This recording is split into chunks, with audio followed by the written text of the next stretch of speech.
آنے سے پہلے اس کی قدر کر کے ہمیں دکھانی ہے۔ اگر ہم نہ قدرے نکلے تو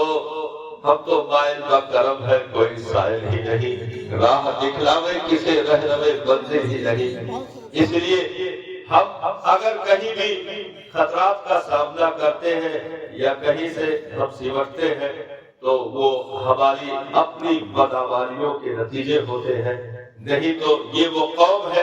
جسے بے مانگے ساری چیزیں عطا کر دی گئی صاحب، کیونکہ تم تنہا نہیں ہو اس زمین پر، تم کبھی اپنے آپ کو تنہا محسوس نہ کرنا، مصطفیٰ جان رحمت کی دعائیں تمہارے ساتھ ہیں، صحابہ کی دعائیں تمہارے ساتھ موجود ہیں، تابعین کی دعائیں تمہارے ساتھ موجود ہیں،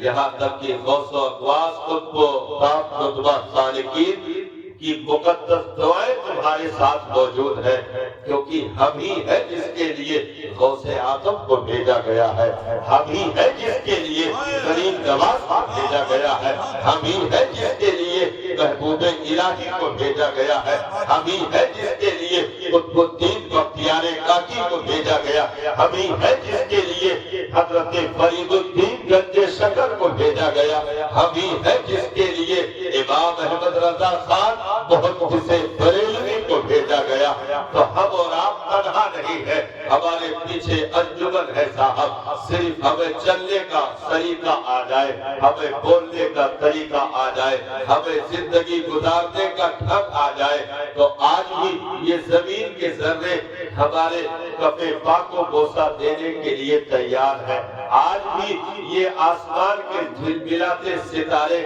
ہماری نگاہوں پر گردش کرنے کے لیے تیار ہے، آج بھی صاحب یہ شجر و حجر برگ و صبر غلامی میں اپنا سر جھکانے کے لیے تیار ہے، کیونکہ اس زمین پر ہماری وہ قیمتیں رہی ہے کہ جب ہم نے درد دل کے ساتھ مذہب کے اصولوں پر چلنے کا ہنر سیکھا ہے تو صاحب بہت چھوٹی چیزوں کا معاملہ نہیں ہے، بلکہ شیر جیسے خطرناک جانوروں نے بھی ہمارے تلوے کو چوم کر غلامی اختیار کی ہے، پاگل کتوں نے بھی اپنا سر رکھ کر کے ان کی غلامی کا اعلان کرنے اور ہمیں قبول کرنے کی رضا ظاہر کی ہے۔ یہ وہ قوم ہے جسے کبھی نظر نہیں لگ سکتی ہے، کیونکہ اسے اگر مٹانا ہوتا تو اسے قرآن نہ دیا جاتا، اگر اسے مٹانا ہوتا تو شریعت نہ دی جاتی، اگر اسے مٹانا ہوتا تو آخری نبی کا دامن نہ دیا جاتا، کیونکہ قرآن صبح قیامت تک چلنے والی کتاب ہے، شریعت اس کے قوانین صبح قیامت تک چلنے والے ہیں، نبی کی نبوت و رسالت صبح قیامت تک، تو جب یہ ساری چیزیں صبح قیامت تک ہے تو پھر یہ امت بھی صبح قیامت تک کے لیے ہے، ایسا تو نہیں ہو سکتا صاحب قرآن تنہا چلا جائے، یہ پڑھنے والے اس کو کلیجے سے لگانے والے پیچھے بٹھا دیے جائے، شریعت کا قانون تنہا جائے، مانگنے والے پیچھے بٹ کر ختم ہو جائے، نبی کی نبوت و رسالت کا فیضان قیامت تک جائے اور درود و سلام پڑھنے والے پیچھے بٹھا دیے جائے، ایسا کبھی نہیں ہو سکتا ہے۔ خواب تو دنیا نے بہت دیکھے صاحب، لیکن کبھی شرمندہ تعبیر نہ ہوا، کیونکہ یہ مٹی بہت زرخیز ہے ساقی،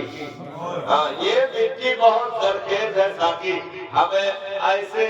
اچانک نہیں رکھا گیا ہے یا اچانک ہمیں اٹھا کر جیب سے نکال کے باہر نہیں رکھا گیا، بلکہ ہمارے لیے تو صاحب روز اجل میں عالم ارواح میں بھی اعلان جس کے لیے ہو جائے، وہ چمکتے ہوئے ستارے ہم ہیں صاحب، جن میں آنے کے لیے 14 سے زائد نبی انبیاء دعائیں مانگے، وہ چمکتے ستارے ہم ہیں صاحب، جن میں آنے کے لیے حضرت موسیٰ جیسی ہستی کی التجائے کرے، وہ چمکتے ستارے ہم ہیں صاحب، ہمیں اچانک نہیں لایا گیا ہے، بلکہ آدم کی ریڑھ کی ہڈیوں سے بھی پہلے کی دنیا ہماری ہے، وہاں سے لے کر کے اس دم تک کی دنیا ہماری ہے، اور صبح قیامت تک اگر کسی کی زمزمہ خالی ہوگی، کسی کے تسبیح کی حرارت رہے گی، کسی کے ذکر کی برکتیں رہے گی، تو وہ ہم ہی ہے صاحب، ہمیں بات نہیں رکھ سکتا ہے کیونکہ رب نے ہمیں رکھا ہے۔